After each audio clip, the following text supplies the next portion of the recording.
Animal lovers को भी बाहर लेकर के आते हैं, उनको बहुत ज्यादा कवरेज दिया जाता है।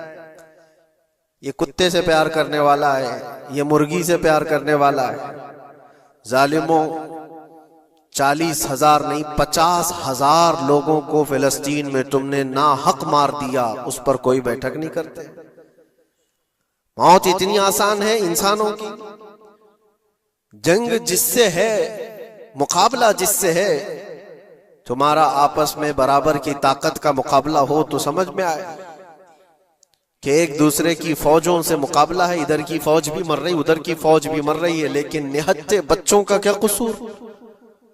बल्कि वो गोद में आए हुए अभी जिन्होंने शऊर की आंखें भी नहीं खोली, दूध पीते बच्चों के जो कत्ल हुए हैं। तारीख में आपने पढ़ा होगा फिरौन ने 12,000 बच्चों का कत्ल किया था, सिर्फ इस गुमान से कि उसने ख्वाब देखा था बनी इसराइल में एक बच्चा पैदा होगा जो उसकी सल्तनत को हिलाक कर देगा। ख्वाब की वजह से काहिनों ने उसको बताया था, उसने ख्वाब ये देखा था कि आसमान से एक तारा टूटकर उसकी गोद में गिरा और आग लग गई। तो नुजुमियों ने उसकी ताबीर ये बताई थी कि बनी इसराइल में एक बच्चा पैदा होगा जो तेरी सल्तनत को हिलाक कर देगा। उस डर से बनी इसराइल में जो भी बच्चा पैदा होता उसको कत्ल करता था। उसने तकरीबन 12,000 बच्चों को कत्ल कर दिया था, इस डर से कि वो बच्चा तो ना पैदा हो जाए जो मेरी सल्तनत को हिलाक करने वाला है। और वो मूसा अलैहिस्सलाम थे, पैदा भी हुए और फिरौन के घर में ही पले। अल्लाह का निजाम है। लेकिन मैं यहां इसलिए बता रहा हूं, फिरौन जुल्म में पूरी दुनिया में मशहूर है। वो औरतों को भी जालिम इस तरह से मारा है कि जिसकी तारीख में मिसाल नहीं मिलती। लेकिन मैंने अपनी जिंदगी में देखा, आज के जमाने में इजराइल नाम से एक नाजायज हुकूमत पर काबिज शख्स ने 12,000 नहीं 50,000 लोगों को साल भर में कत्ल कर दिया। ये तारीख का भयानक चेहरा है। आज लोग इसको हल्के में ले रहे होंगे, न्यूज वाले एक तरफा रिपोर्ट करते हैं क्योंकि इनको इनके बाप दादाओं से डर है, जहां की खाते हैं वहां की गाते हैं। लेकिन बाद को ये सच्चाइयां जनरेशन में मुंतकिल होती रहेंगी। कभी तो आएगा कोई इंसाफ की नजर रखने वाला। और इंसानियत का कत्ल कितना बड़ा कत्ल है। एक शहर के 50,000 लोगों को कत्ल कर देना, और ऐसे कि वहां की इमारतें पूरे राख के मलबे में चली गई। सदियां लग जाती एक शहर को बसने में, एक घर को बनाने में आदमी की अपनी जिंदगी गुजर जाती है। क्या क्या अरमानों से घर बनाते हैं, लेकिन एक पल में किसी का घर उजाड़ दिया, उसके सामने तड़पते हुए उसके बाप की लाश हो, मां की लाश हो। वो तस्वीरें क्या आपने नहीं देखी कि एक बाप छोटी सी बेटी को लेकर के दौड़ रहा है तो उसका बेटा अलग पैर और हाथ जले हुए बम से तड़प रहा है। वो किसके दर्द को देखे। यहां तक कि मैंने देखा कि बेटी को बाप ये नसीहत कर रहा है, थोड़ा और सब्र कर ले बेटा, शहादत मिलने वाली है। कौन करता है ये? मौत से पहले अपने बच्चे को इतनी तलकीन कर दे। हालात ऐसे। दूसरे एक कि वहां पर खाने पीने की ऐड कोई जा नहीं सकती, उस पर पाबंदी। दवाइयां ना जाए, उस पर पाबंदी। दुनिया का कोई कानून इस चीज को जायज ठहराता है? मुझे बताओ, आतंकवाद का राग अलापने वाले इन बातों को क्या कहेंगे? इंसानियत अगर कहीं है तो उसका तस्वुर तो करो। किसी के फंडामेंटल राइट्स होते हैं, बेसिक राइट्स होते हैं, खाना पीना, ये उसका इंसानी हक है। दुश्मनी तुमसे जिनकी है उनके साथ मुकाबला करो, आम शहरियों के साथ नहीं। मुखबिर सादिक रसूल अकरम सल्लल्लाहु तआला अलैहि वसल्लम की तालीमात देखो। जिहाद को लेकर जो प्रोपेगेंडा तुम फैलाते हो और हर चीज को जिहाद का लफ्ज दे करके एक ऐसा नैरेटिव क्रिएट करते हो कि लोगों के दिमाग में एक प्रोपेगेंडा फैल जाए। आओ मैं तुम्हें सुनाता हूँ, रसूल पाक सल्लल्लाहु तआला अलैहि वसल्लम जब सहाबा जिहाद में जाते तो उनको किन बातों की तलकीन करते थे। सबसे पहले मुजाहिदीन सहाबा से कहते, जिस जगह तुम जा रहे हो मुकाबला तुम्हारा जिनके साथ है उन्हीं से मुकाबला करना। जो तुम्हारे खिलाफ तलवार उठाए उसके खिलाफ तुम तलवार उठाओ। और रास्तों पर बैठे हुए बूढ़ों को हाथ न लगाना, किसी औरत के साथ छेड़छाड़ ना हो, हामला औरतें अगर कैद में आ जाएं तो उन्हें छोड़ देना। ये हुजूर पाक सल्लल्लाहु अलैहि वसल्लम की तालीमात है। हत्ता के रसूल करीम सल्लल्लाहु अलैहि वसल्लम ने फरमाया, जिस शहर में तुम्हारा गलबा हो जाए, तुम गालिब आ गए वहां की फौज पर, तो वहां के रहने वालों के बच्चों को ना जुल्म करना, उनको ना पकड़ना। फिर तालीमात में ये है, वो चाहे जिस मजहब के भी लोग हैं, उनके माबदों को, उनकी इबादत गाहों को खत्म नहीं करना, उनकी इबादत गाहों को तोड़ फोड़ ना करना जिस शहर में तुम जा रहे हो। यहां तक कि हुजूर अकरम सल्लल्लाहु अलैहि वसल्लम की तालीमात तो देखो, हुजूर ये तक फरमाते थे मुजाहिदीन सहाबा को कि जिस शहर में तुम जा रहे हो वहां के दरख्तों के पत्ते भी ना उखाड़ना, दरख्तों को भी ना नुकसान पहुंचाना। जंगी तालीमात को आज कोई नजर में नहीं रखता है। दुनिया कहती है कि जंग के दौरान भी कुछ उसूल होते हैं, लेकिन कोई उसूल नहीं। हमने देखा है जिसकी ताकत है उसका बोलबाला है। ये दुनिया उनके खिलाफ कभी कोई बात नहीं करती। आज से तकरीबन 20 साल पहले भी इराक की क्या हालत थी आपने देखा होगा। एक झूठे प्रोपेगेंडे की वजह से पूरे इराक को तबाह किया गया। आज तक वो संभल नहीं पाया।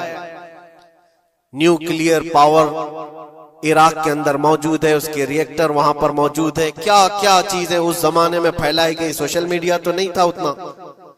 दुनिया ने ये मान लिया कि हाँ दादा कह रहा है तो होगा, और हमला किया इसी बुनियाद पर। 20 साल हो गए, आज तक इराक में कोई न्यूक्लियर पावर प्लांट नहीं नजर आया, कहीं नहीं। एक झूठे प्रोपेगेंडे की वजह से वहां के कितने लाख लोगों को बेघर होना पड़ा है पता है। कुछ जगह ऐसी हैं जहां बम बरसाए गए, आज तक वहां कोई सब्जा नहीं उगता, कोई वहां पर फसल नहीं होती। मैंने खुद अपनी आंखों से देखा एक नया मैदान जिसपे लोग फुटबॉल खेलते थे, चंद सालों के बाद देखो तो पूरा मैदान कब्रों से भरा हुआ है। कब्रें हैं वहां पर, पूरी कब्रें हैं। लोगों को जनाजा उठाने के लिए लोग नहीं मिलते। मौत इतनी आम कर दी गई थी। इन बातों को कोई कहता है? आपने सुना कभी अबू गुरैब जेल के मुतालिक?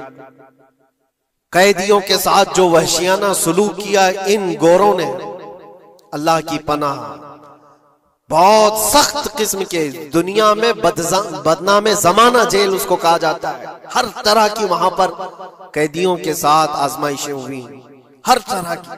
उन पर कुत्ते छोड़ देना, उनकी शर्मगाहें काटना, उन पर पेशाब करना, हर चीज जो इंसानियत सोज है, इंसानियत को जला देने वाली, ये सारी हरकतें की गई। दुनिया खामोश है उस सिलसिले में। क्यों? सुपर पावर के 1000 गुना भी हजम कर लिए जाते हैं। छोटा मुल्क या गरीब आदमी कोई बात करे तो सारे उस पर टूट पड़ते हैं। आज मैं एक चीज आपको बताना चाह रहा हूं कि ये कोई नई चीज नहीं है जो हो रही है आज दुनिया में। ये फैलने वाली है और कयामत के करीब हम आ चुके हैं। हो सकता है दुनिया पूरी जंगों के लपेट में हो, जो रसूल पाक सल्लल्लाहु अलैहि वसल्लम ने इरशाद फरमाया, कत्ल इतना बढ़ जाएगा कि 100 लोग हों तो 99 मर जाएंगे, एक बच जाएगा। कत्ल इतना बढ़ जाएगा। ये जंग की आग हो सकता है आसपास सब फैल जाए, जिसकी वजह से इस वबा में, इस बला में सब मुलविस होने लग जाएंगे। और एक बात ये भी याद रखो, चाहे जैसी भी हुकूमत हो, तारीख पूरी उठा करके देखना, जुल्म के बाद जो गुरूर और तकब्बुर में आकर फिरौन बनने की कोशिश करता है, उसका अंजाम अल्लाह ताला बहुत भयानक फरमाता है। बहुत भयानक अंजाम होता है। अब के जालिम भी अपने अंजाम के बहुत करीब आ चुके हैं। इन्होंने जुल्म इतना किया है, वो बच्चों की आहें, वो औरतों की चीखें क्या बारगाह रब्बुल इज्जत में ना पहुंची होंगी?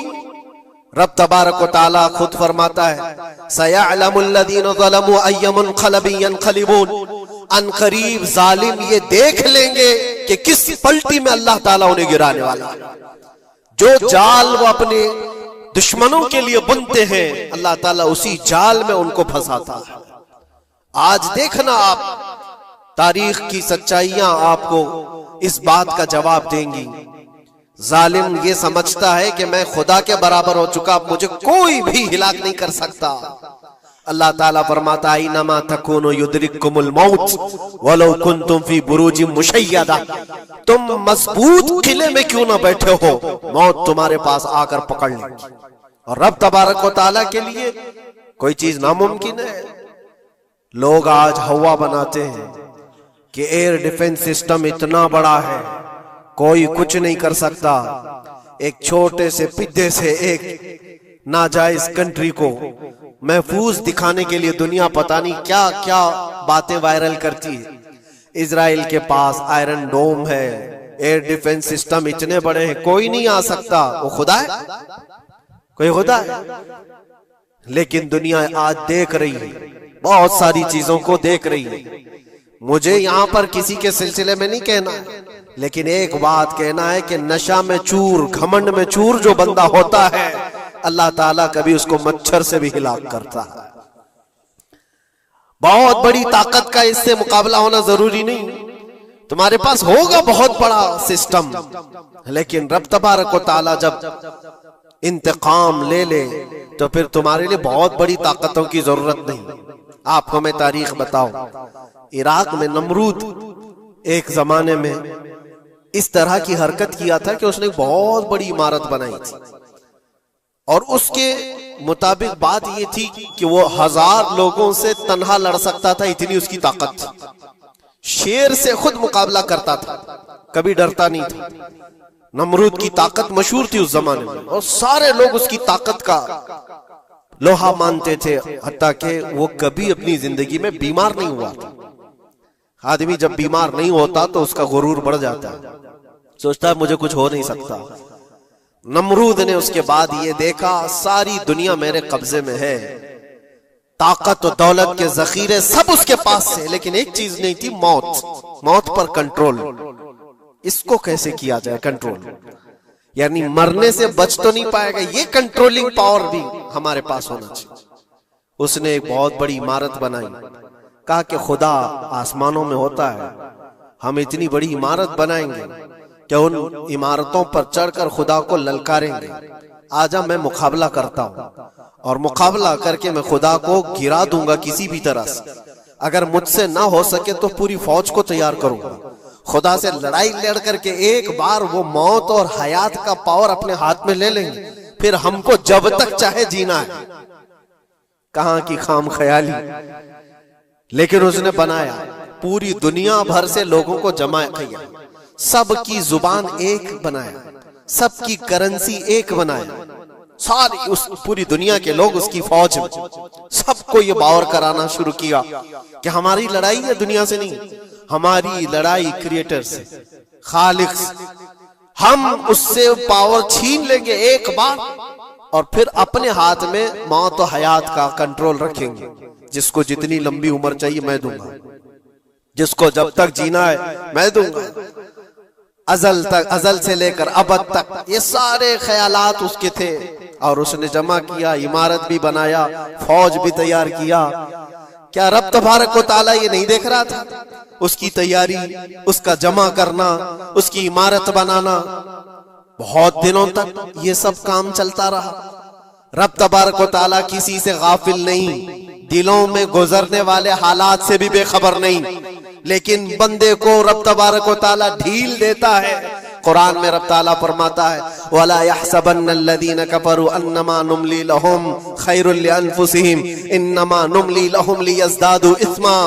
काफिर जो उनको ढील मिली है, ये न समझें कि हमने जो उनको छोड़ रखा है उनके लिए बेहतर है, बल्कि इसलिए हम छोड़ रखे हैं कि वो और ज्यादा करें, और ज्यादा करें। लियज़दादू इस्मा वलहुम अज़ाबुम मुहीन, फिर हम जिल्लत वाला अजाब उन्हें देने वाले हैं।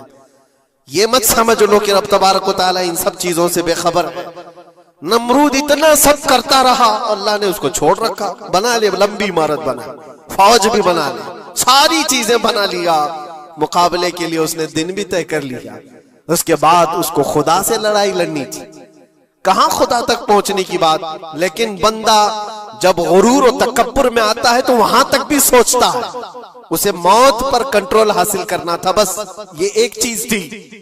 फिर जब वो दिन आया किताबों में मिलता है अल्लाह तबारक व तआला ने फरिश्ते उसकी जो तादाद है उसका किसी को इल्म नहीं।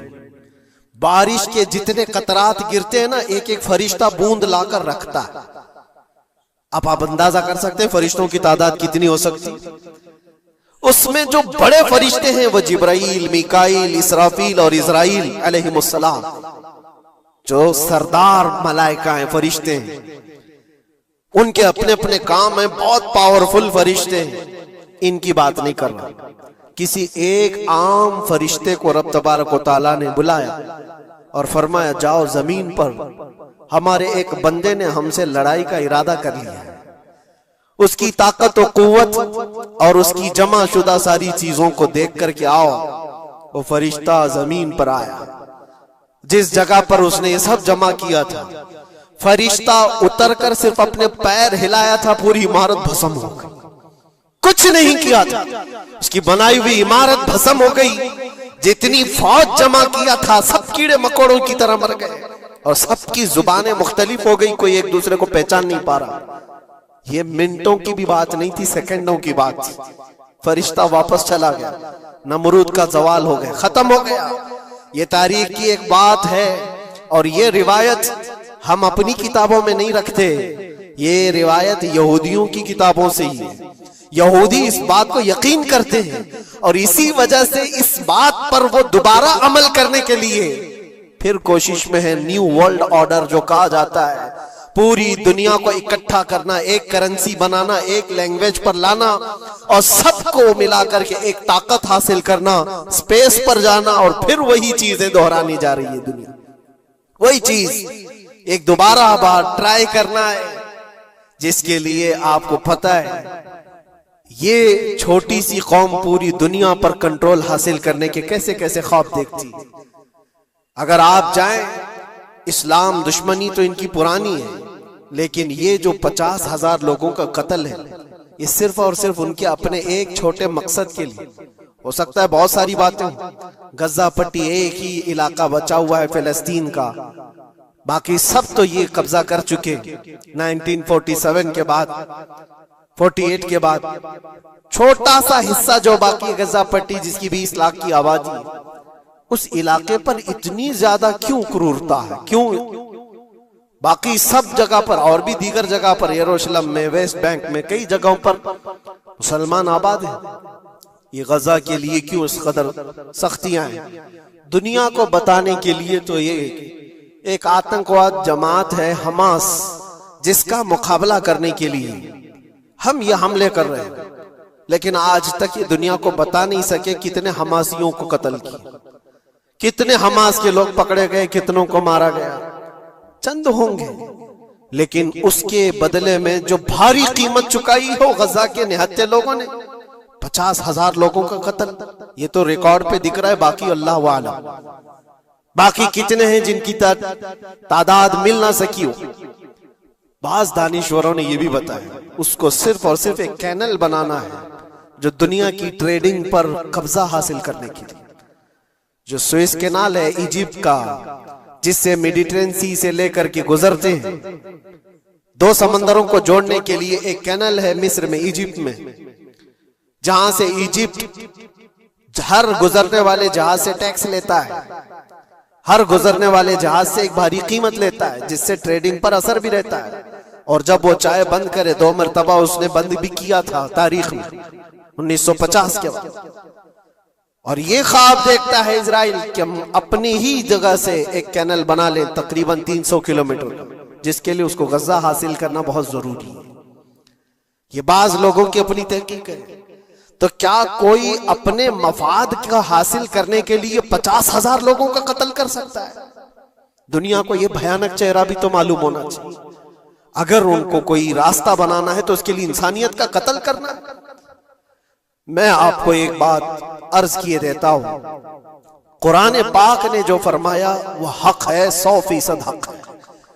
अल्लाह ने फरमाया, मैंने खुतबे के बाद जो आयत पढ़ी, वदुरिबत अलैहिमुल ज़िल्लतु वल मस्कनत, अल्लाह फरमाता है उन पर जिल्लत और गुर्बत लिख दी गई।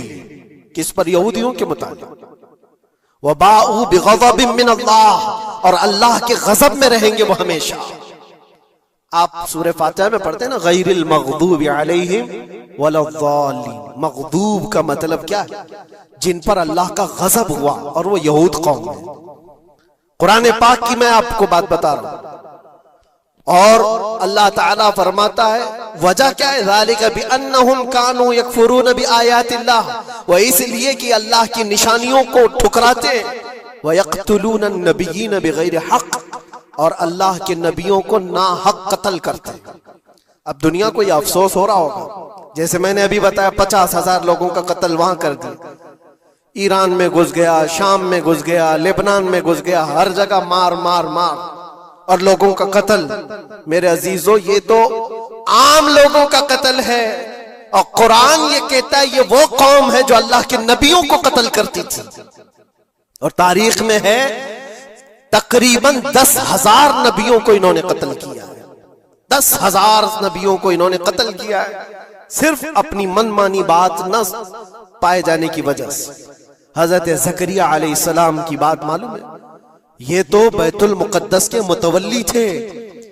ज़करिया अलैहिस्सलाम बैतुल मुक़द्दस के इमाम थे, जिनका जिक्र है कुरान पाक में।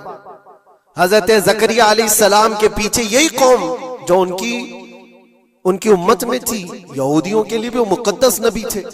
लेकिन इन जालिमों ने हजरत ज़करिया अलैहिस्सलाम को दुश्मनी में रख करके ऐसा कत्ल किया था, अल्लाहु अकबर। ज़करिया अलैहिस्सलाम इनसे भाग करके निकले थे और एक दरख्त को जाकर कहा, ए दरख्त खुल जा, मैं तुझ में आता हूं। दरख्त खुल गया, हजरत ज़करिया अलैहिस्सलाम उसमें अंदर चले गए, दरख्त फिर बंद हुआ। तारीख में मौजूद है, इब्लीस लाइन ने, शैतान मरदूद ने यहूदियों को रास्ता भी बताया और दरख्त भी बताया कि इसके अंदर ज़करिया छुपे हुए, इसके अंदर ज़करिया है। यहूदियों ने तेज आरी लेकर के दरख्त को ऊपर से काटना शुरू किया कि दरख्त के 2 टुकड़े होंगे तो ज़करिया अलैहिस्सलाम तक भी पहुंच जाएंगे। उन्होंने आरी से काटते काटते काटते उनके सर तक पहुंचा दिया। और जब हजरत ज़करिया अलैहिस्सलाम को अपने सर के ऊपर से कटने की आवाज आने लगी, तो अब सोचा कि अब यह आरी से पूरा कट जाएगा। अल्लाह ताला की तरफ से निदा आई, ए ज़करिया सबर कर लो, अगर तुम इस पर आवाज निकालोगे तो सबर वालों में से तुम्हारा नाम निकल जाएगा। यहां तक के तारीख में है वो यहूदियों ने आरी से काटते काटते हजरत ज़करिया अलैहिस्सलाम के सर को चीर दिया और जिस्म के 2 टुकड़े हो गए। अल्लाह के नबी खामोश रहे, सबर करके रह गए। उनके बेटे यहया अलैहिस्सलाम ने यहूदियों के एक गवर्नर या बादशाह को यह कहा था कि एक निकाह में 2 बहनों को रखना जायज नहीं। उसने 2 बहनें एक साथ अपनी ज़ौजियत में रखा था। सिर्फ इतनी बात पर हजरत यहया अलैहिस्सलाम सिर्फ 33 साल के जवान थे। उस यहूदी जालिम ने यहया अलैहिस्सलाम के सर को काट करके बर्तन में लाकर नाश्ते में रखा था। अल्लाह के नबी की बात कर रहा हूं, अल्लाह के नबी के सर को काट कर तश्त पे रखा था। लेकिन तारीख की सच्चाइयां बताती हैं कि वो कटे हुए सर से यहया अलैहिस्सलाम बोलते थे, ए जालिम, अब भी मैं कहता हूं एक निकाह में 2 बहनों को रखना हराम है, हराम है। ये अल्लाह के नबियों की जिंदगी में बता रहा हूं जिनके साथ इन्होंने किया। ईसा अलैहिस्सलाम, ये पागल ईसाई जो आज उनकी कपड़ों में जाकर बैठे हुए होते हैं, जबकि जिंदगी भर ये लड़ते रहे हैं। कुरान भी कहता है वक़ालतिल यहूदु लैसतिन नसारा अला शै वक़ालतिन नसारा लैसतिल यहूदु अला शै। दोनों लड़ते थे। यहूदी कहते ईसाई कोई चीज ही नहीं, ईसाई कहते थे यहूदी कोई चीज ही नहीं। इनकी जंगें इतनी खतरनाक हुई, ये सब लिपापोती करके आज दिखाते हैं कि हम सब एक हैं। बहुत गहरी दुश्मनियां इनके दरमियान थी। ईसाईयत, हजरत ईसा अलैहिस्सलाम को क्या किया गया? जब उन्होंने अपने पैगामात फैलाए तो ईसा अलैहिस्सलाम को भी कत्ल करने का मंसूबा यहूदियों ने बनाया था और पूरे लोग आकर हजरत ईसा अलैहिस्सलाम के घर को घेराव कर लिए। ईसा अलैहिस्सलाम को उस रात अल्लाह ताला ने आसमानों पर उठा लिया और एक यहूदी को अंदर देखने के लिए भेजा था यहूदियों ने कि जाकर देखो ईसा है कि नहीं। तो अल्लाह ताला ने वो आए हुए यहूदी को ईसा अलैहिस्सलाम की शक्ल दे दी, ईसा अलैहिस्सलाम को उठा लिया। यहूदी जो बाहर खड़े मुंतजिर थे, हमारा आदमी अंदर गया है देखने के लिए, मारने के लिए, कत्ल करने के लिए, अभी तक आया नहीं। तो सबके सब अंदर घुस गए, देखा वो आदमी बैठा हुआ है, उसी को पकड़कर लाकर सूली पर चढ़ा दिया ईसा समझ करके। लेकिन इत्तेफाक ये है कि उसको पूरी शक्ल नहीं दी गई थी, आधी शक्ल ईसा अलैहिस्सलाम की थी और आधी उसकी खुद की थी। बाद में यहूदियों में खुद इख्तिलाफ हो गया, हमारा बंदा कहां गया जो ढूंढने के लिए गया था, वो गायब कहां है?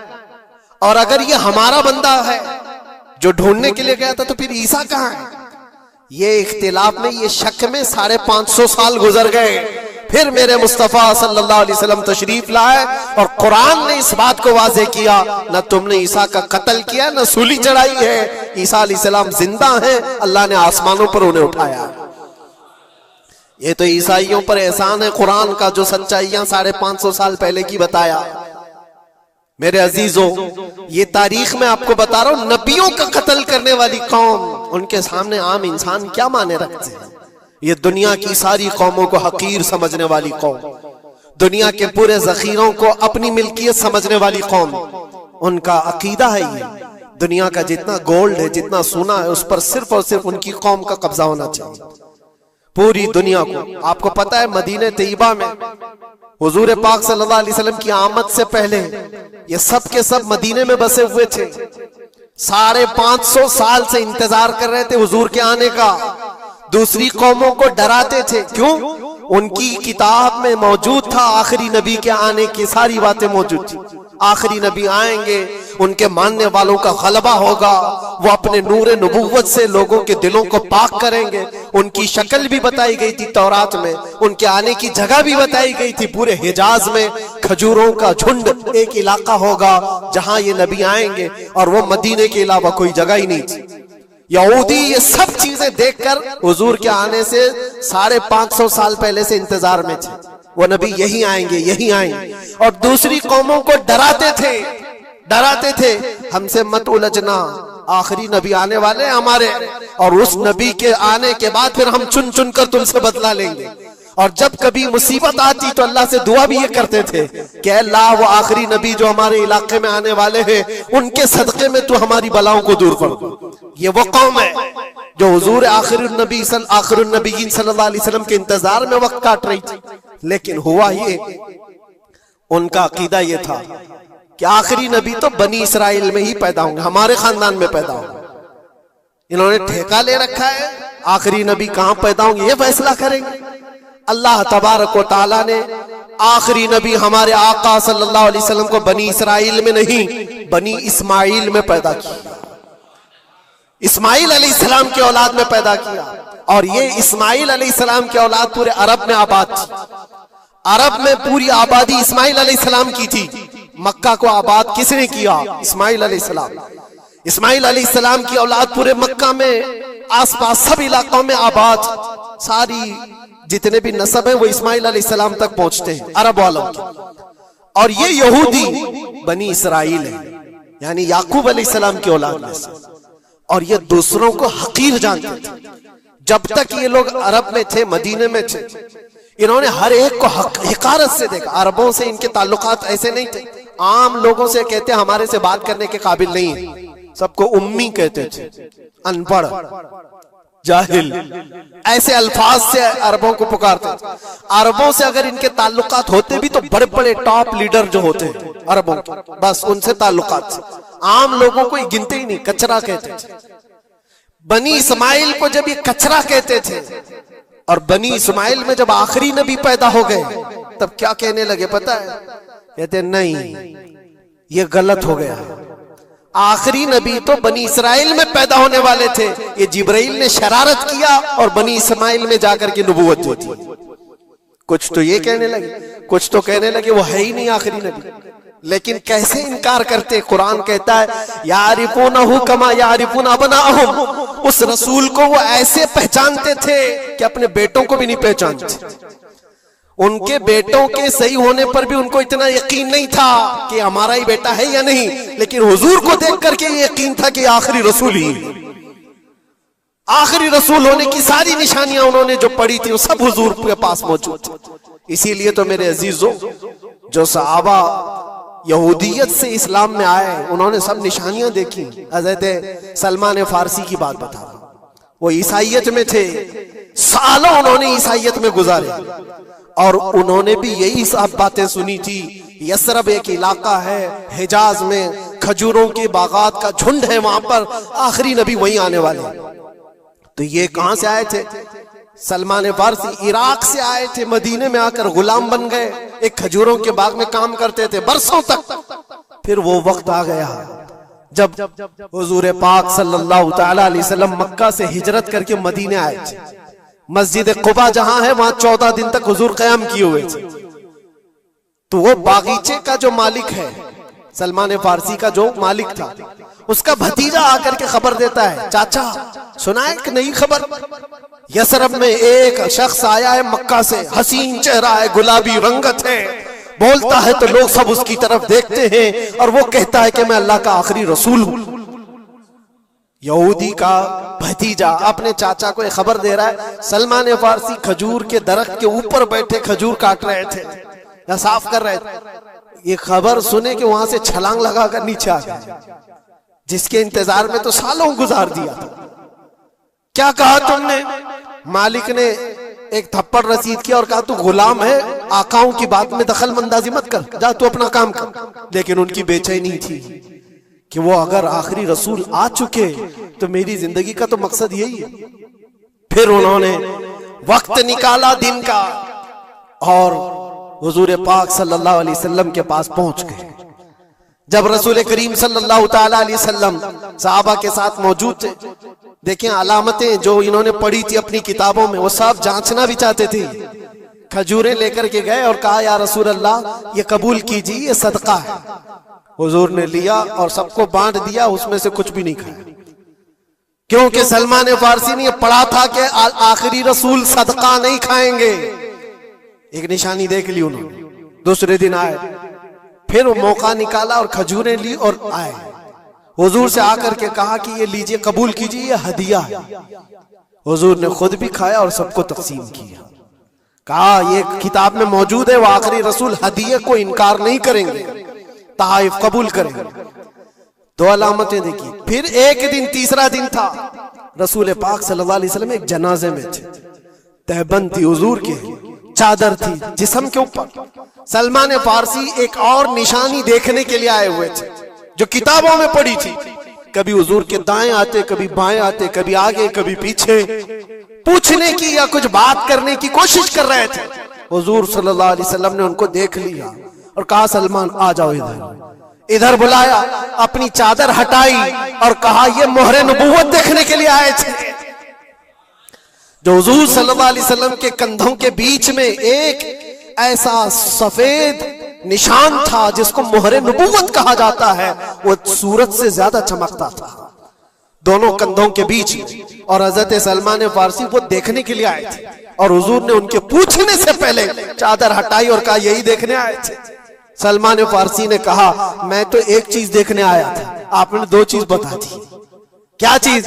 मैं तो मोहरे नबूवत देखने आया था, आपने दिखा भी दिया और मेरे दिल की बात की खबर भी आपने बताई। नबी को इल्म गैब भी होता है। और सलमान फारसी ने कलमा तैयबा पढ़ लिया। उसी सलमान फारसी को आजाद कराने के लिए मेरे आका सल्लल्लाहु अलैहि वसल्लम ने सहाबा के साथ मिलकर के 500 खजूर के दरख्त लगाए थे और एक बागीचा दे करके उस यहूदी से आजाद करवाया था।